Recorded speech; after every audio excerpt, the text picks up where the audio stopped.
Good afternoon, everyone. This is Dr. Bhupesh once again from Dr. BKM Institutes, and we are going to discuss this letter today. As I told you, like 3 days ago, there are very few kind of letters. थोड़े से तो letters होते हैं OET में. Discharge letter, discharge back letter, referred back letter, visit letter. So ये कुछ letters होते हैं. तो discharge back letter मैंने आपको बताया था, या referred back letter repeat होता रहता है. तो ये भी कुछ वैसा ही letter है. मैंने आपको बताया था कभी कभी आपको पहचानने में ही दिक्कत हो जाएगी, पेपर में अगर जल्दी में होंगे तो पहचान नहीं पाएंगे. तो आज वाला लेटर बड़ा इंपॉर्टेंट है करने के लिए, प्लीज सभी ध्यान देना. सभी. सबसे पहले हमें ये पढ़ना होता है लेटर किसको लिख रहे हैं. Using the information in the case notes, write a letter to Mrs Samantha Brun, senior nurse at Grewal nursing home, Grewal's, who will be responsible for Mr. Baker's continued care at the nursing home. So basically this nurse, she is a senior nurse. आप senior nurse को letter लिख लो. सबसे पहले अपने mind में image create करो. First of all create an image कि सीनियर नर्स को आप लेटर लिख रहे हो. You are writing a letter to the senior nurse at Grewal nursing home. Discharge plan is always the purpose of the letter, so it becomes the purpose. और वैसे भी आपको पर्पस दे रखा है continued care at the nursing home.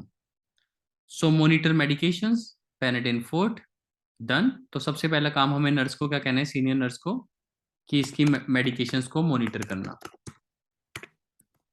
Done. Second, skin skin integrity को preserve करना. ठीक है, प्रिजर्व स्किन इंटेग्रिटी. ये काम करने हैं नर्स को, सीनियर नर्स को. इक्विपमेंट रिक्वायर्ड होंगे wheelie walker, wedge pillow and toilet raiser. Hospital to provide walker and pillow. तो obviously three equipments are required. ये वर्ड बहुत इंपॉर्टेंट है, आउट ऑफ विच कौन कौन से थ्री हैं, विली वॉकर, वेज पिलो. तो पहले दो, थ्री इक्विपमेंट्स आर रिक्वायर्ड. या फिर ऐसे कर सकते हैं, द पेशेंट नाउ रिक्वायर्स, ऐसे भी लिख सकते हैं, द पेशेंट. थोड़ा सा कैपिटल और बड़ा कर देता हूँ, नहीं तो आपको समझ नहीं आएगा. So simple. अगेन हर तरीके से आप सोचते हो कि इजी क्या बन रहा है, तो लास्ट लाइन में आप ऐसे कर सकते हो, नाउ द पेशेंट रिक्वायर्स. सबसे आसान लिखने का तरीका बता रहा हूँ. Obviously there are many methods, आप सबने अलग अलग टेंसेस यूज किए होंगे, ये नहीं है कि आप गलत हो. I am just trying to tell you आप इजी क्या कर सकते थे. तो that is what my job is, to tell you how could have you made it easier for yourself. So मैं इस लाइन को सब कुछ हटा के एक बार सिर्फ इसी लाइन को बनाता हूँ ताकि आपको क्लियर कट दिखे. तो लास्ट पॉइंट क्या है, now the patient requires three equipments. Again कोई ज्यादा टाइम नहीं लगता, थ्री इक्विपमेंट्स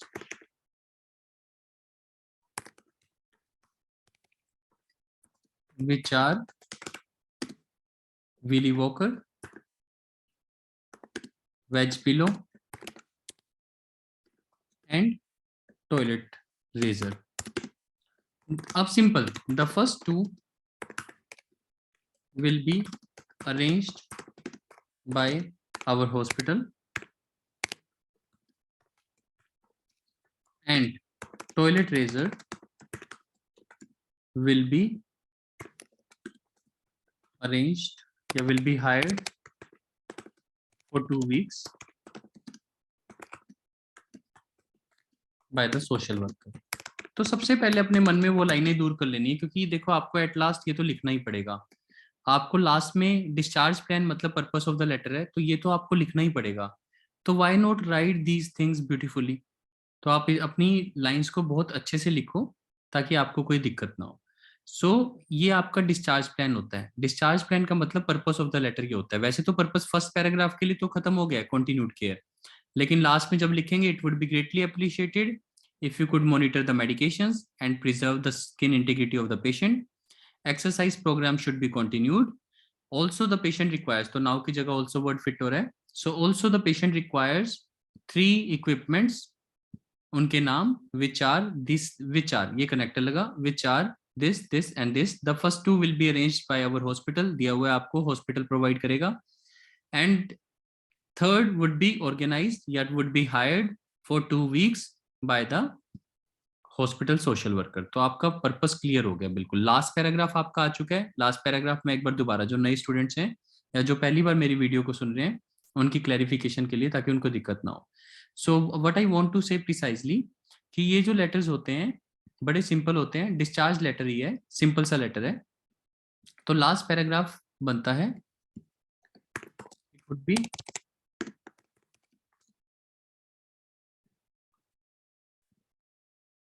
ग्रेटली अप्रिशिएटेड।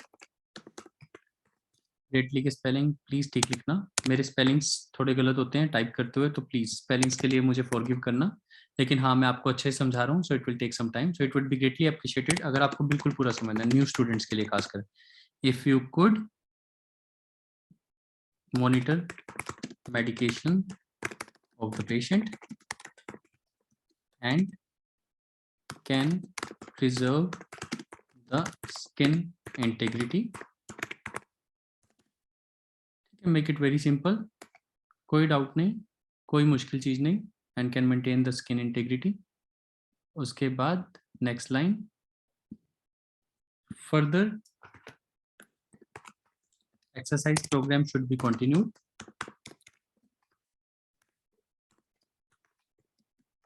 ये सब हम सीनियर नर्स को कह रहे हैं कि आपको ये काम कंटिन्यू करने हैं, आपको मेडिकेशंस को मॉनिटर करना है, आपको ये कंटिन्यू करना है। So that is how we tell them.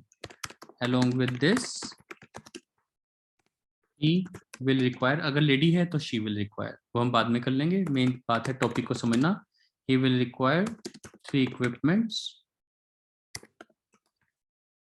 Which are, जो हमने बाकी लिखा था, which are WW Willy walker, wedge pillow and toilet raiser. The first 2 will be कर दो, नहीं तो हैव बीन, ऐसा भी लिख सकते हो। आप कर चुके हो, हॉस्पिटल कर चुके हैं, आप ऐसा भी लिख सकते हो। और अगर आप विल भी लिखना चाहते हो, दोनों ठीक है। Will be provided by our hospital and toilet raiser would be organised by our social worker. हमारे हॉस्पिटल का ही सोशल वर्कर है, by our social worker for 2 weeks, या वुड बी हायर्ड, या would be organised by our social worker for 2 weeks।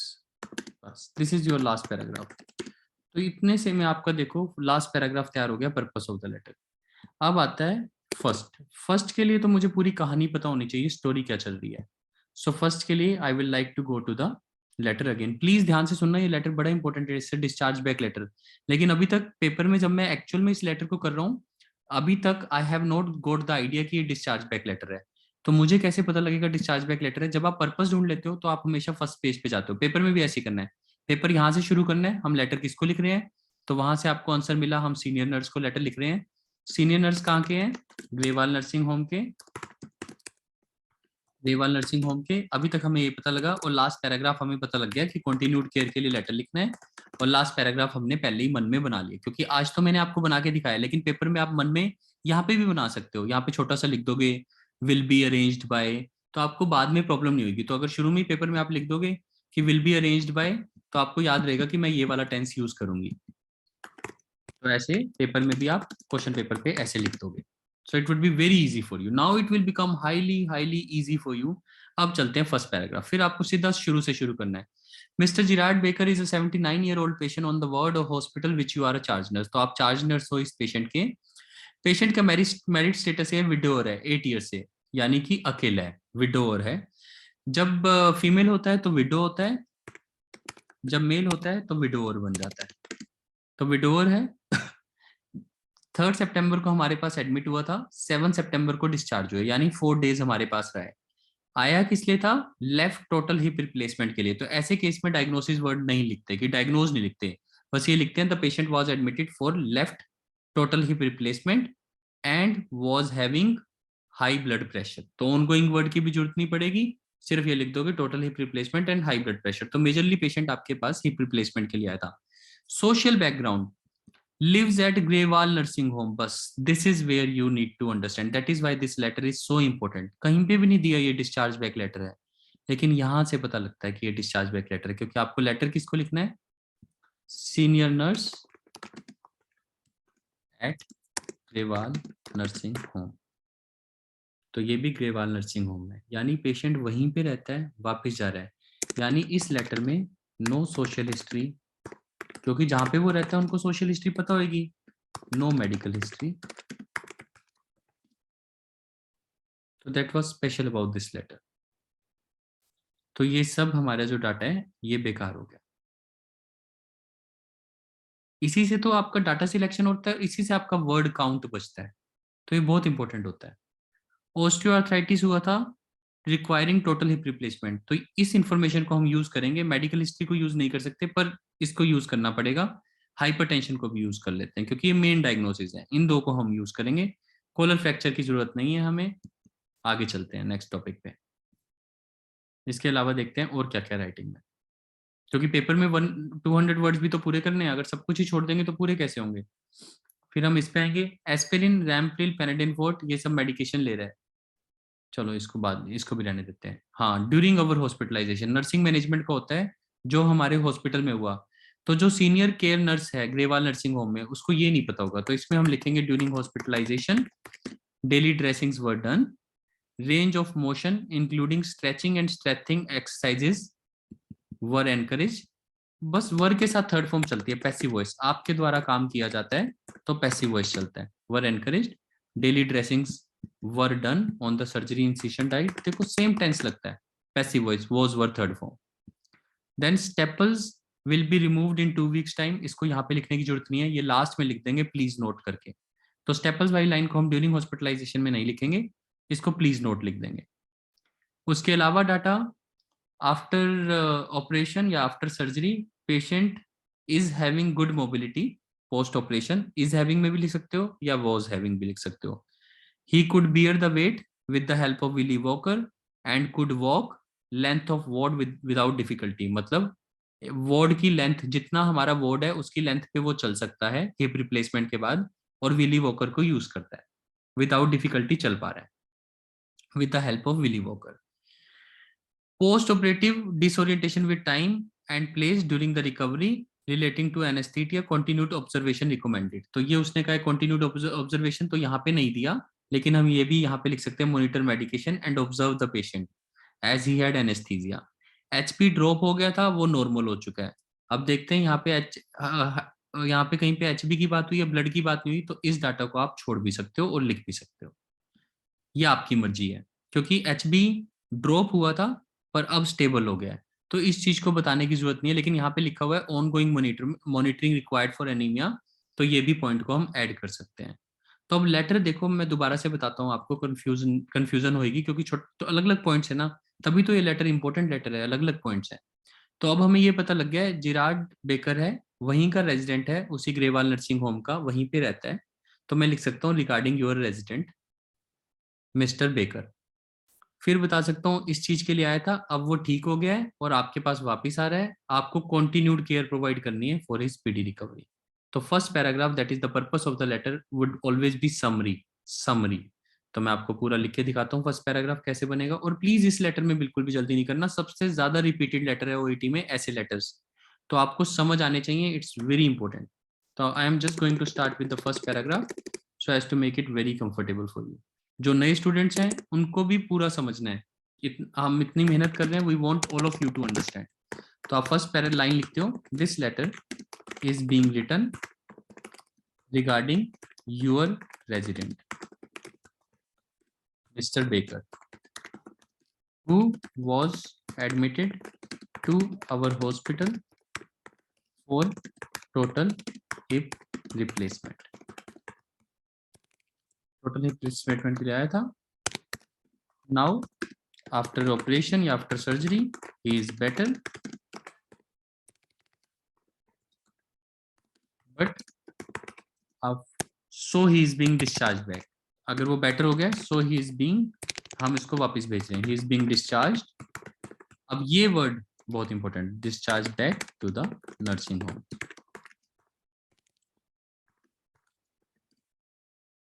So that is how you will write. Points किसके मिलेंगे, regarding your resident, mister Baker का भी बड़ा, गलती से भी छोटा नहीं, रिगार्डिंग योर रेजिडेंट यानी ये लेटर डिस्चार्ज बैक लेटर है, यहाँ से पता लगेगा। और दूसरा, so he is being discharge back to the nursing home, you are advised. तो इसको जहाँ पे नाउ की जरूरत नहीं है, इसको आफ्टर सर्जरी कर देते हैं, हमें नाउ यहाँ पे चाहिए। Now you are advised to provide him continued care for his recovery। ये पर्पस है इस लेटर का। थोड़ा बहुत मॉडिफिकेशन आप कर सकते हो। You are required to provide him continued care for his speedy recovery, speedy word भी डाल सकते हो, तो ये आपकी मर्जी। सो ये लेटर है आज का, पर्पस ये है और ये कुछ पॉइंट्स हैं। इसके अलावा वो वाला पॉइंट जो था, प्लीज नोट, जो मैंने आपको कहा था कुछ पॉइंट एक्स्ट्रा हैं, please note, he needs to be observed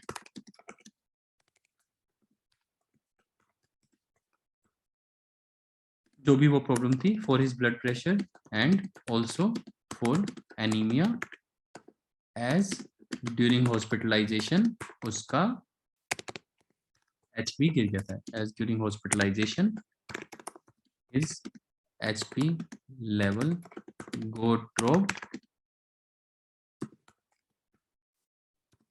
which is now stable.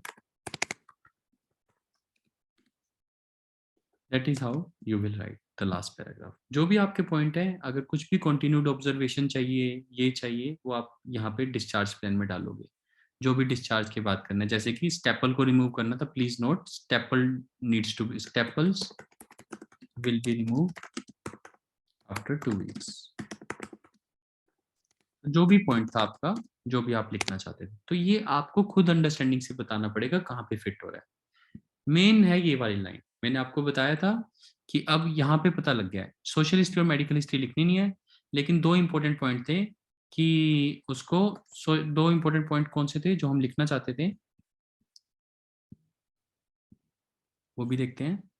Letter ऐसे प्लान होता है कि फर्स्ट पैराग्राफ कंप्लीट हो गया, मेरा लास्ट पैराग्राफ मुझे मिल गया, नर्सिंग मैनेजमेंट वाला पैराग्राफ, ये दो पैराग्राफ मैं लिखूंगा थर्ड पैराग्राफ कि मतलब daily dressings were done and range of motion, ये मेरा थर्ड पैराग्राफ बन गया। सेकंड पैराग्राफ में मैं क्या लिखूंगा, यहाँ से यहाँ पे तो कुछ है ही नहीं, ये है 2008 ऑस्टियोआर्थराइटिस है, टोटल हिप रिप्लेसमेंट सर्जरी और हाइपरटेंशन है 1989 में। तो नर्सिंग मैनेजमेंट के टाइम हमने क्या किया था, हिप रिप्लेसमेंट के बाद डेली ड्रेसिंग सर्जरी साइड पे की, और कोई पॉइंट है यहाँ पे, और हाइपरटेंशन है, उसके लिए हाइपरटेंशन के लिए हमने कुछ मॉनिटरिंग नहीं किया, तो हाइपरटेंशन वाले पॉइंट को रहने देते हैं, और मेन पॉइंट ऑस्टियोआर्थराइटिस वाला लिख देते हैं कि as you know patient had osteoarthritis from 2008, so he required total hip. वैसे अब लिखने की जरूरत नहीं है, रहने दो, ये दो पॉइंट्स रहने देते हैं। तो सेकंड पैराग्राफ हम ड्यूरिंग हॉस्पिटलाइजेशन का लिखेंगे।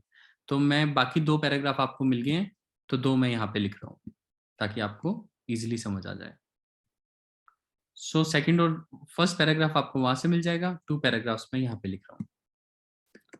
सो during hospitalisation second paragraph, daily dressings were done on surgery incision site. बिल्कुल आराम से चलना है, कोई स्ट्रेस नहीं, कुछ नहीं। सर्जरी इंसिशन साइट, जैसे मैंने आपको बताया था वॉजवर्थ थर्ड फॉर्म, बस ऐसे प्यार से लगाते जाना है। And range of motion exercises, range of motion exercises including, थोड़ा सा बोरिंग होता है जब अच्छे से पढ़ाते हैं, तो प्लीज बोर मत होना, समझना। Including stretching and strengthening exercises were, exercises को क्या कर सकते हैं हम, वर टोट, हम उन्हें बता सकते हैं कि पेशेंट को बताई गई, या वर, बस हाँ वैसे ही है, या वर परफॉर्म्ड, वर एनकरेज्ड, एनकरेज्ड वर्ड भी अच्छा है हमने, या वर एडवाइज्ड, तो ये वर्ड यहाँ पे फिट हो सकता है। ऑक्यूपेशनल थेरेपी वाले पॉइंट लिखने की जरूरत नहीं है, स्टेपल वाली बात हमने लिख दी है, ब्लड वाली बात भी हमने लिख दी है लास्ट में, तो वो जरूरत नहीं है। सो वर एनकरेज्ड एज अ रिजल्ट, और फिर उसके बाद सर्जरी हो गई है, इंसिशन साइड पे range of motion exercises were encouraged, फिर आराम से लिखो the patient showed good mobility after the operation and वो कर पा रहा था, एंड ही कुड वो कर पा रहा था, ये अपने आप लिखो, कर सकता था, ही कुड, कैन की जगह could, he could bear the weight with the use of Willy walker, same line, कि वो ऐसा कर पा रहा था। अलग अलग लिखने के तरीके हैं, ऐसा नहीं है सिर्फ यही तरीका है।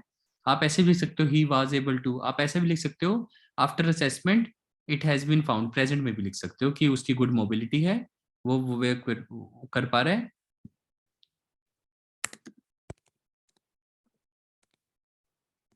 he can walk या he could walk the length of ward, मतलब पूरी लेंथ कवर कर लेता है वार्ड की विदाउट डिफिकल्टी। तो ये सब हमने बता दिया कि पेशेंट का ये अपडेट है, बाकी सब कुछ हमने लास्ट में बता दिया है। तो ये हमारा थर्ड पैराग्राफ भी पूरा हो गया। अब थोड़ा सा लेटर छोटा लिख रहा है तो सेकंड पैराग्राफ में भी कुछ लिख देते हैं, या सेकंड पैराग्राफ की जरूरत नहीं पड़ेगी, शायद इतना काफी है। सो अब मैं इसको यहाँ से I will place it, I need to place it in this letter. अब देखते हैं फिर पूरा लेटर देखते हैं कैसा बना है हमारा। सो ये हमारा लेटर था, मैं इसके यहाँ पे बीच में फिट करके देखता हूँ। चलिए let's see how it goes. तो अभी तक हमारा ये बना है। This letter is being written regarding your resident, Mr. Baker, who was admitted to our hospital for total hip replacement. After surgery, he is better, so he is being discharged back to the nursing home. Now you are advised to provide him the continued care for his speedy recovery. During hospitalization, daily dressings were done on the surgery incision site. तो यहाँ से साफ पता लग रहा है इसी surgery की बात हो रही है, तो कनेक्ट आराम से हो रहा है। And the range of motion exercises, including this and this, were encouraged.